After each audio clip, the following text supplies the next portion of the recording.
Isa na lang dito. Isa. Dalawa.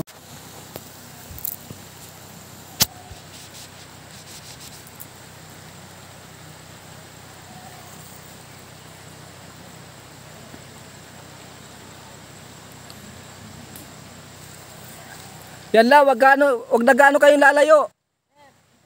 Oo, ganyan lang. Dito ka lang dito sa may Ikaw sir, kahit diyan ka lang hindi na yan maokupado lahat ng Yan, kahit dito lang, tapatan mo lang yung puno na yan. Tapos yan, diyan.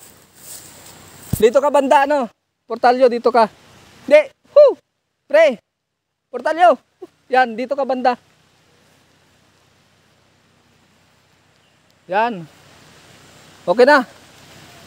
Kahit ganyan lang.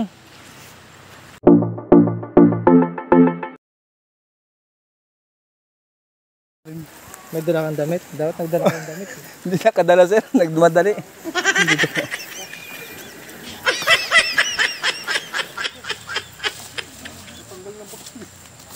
Sige lang, bayad naman yan. Bayad yan.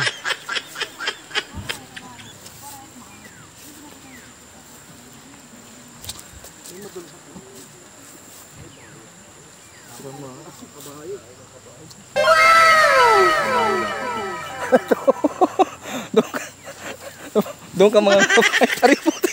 Pao ba talaga? Tigiring. Yan po guys. Mga ngabayo.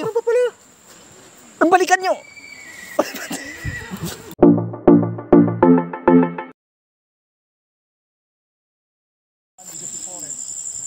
Makikita natin yung pagkatapos dito sa project.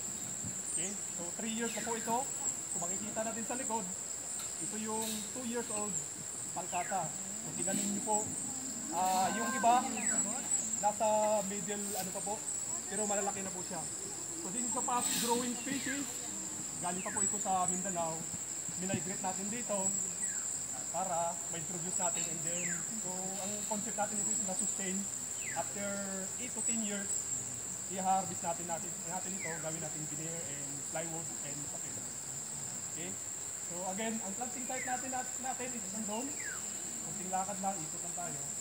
Again, naka-ready na po yung butas. Kupunitin na po natin ang polybag. Then shoot lang po natin. Then cover up yung soil ng pwesto lang po. Then ilang. So enjoy po lahat. Enjoy po.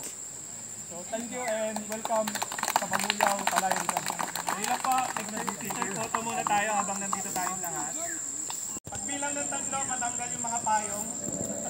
Para maganda sa picture. Yung mga payong matanggal, isa pa sa 3, 1,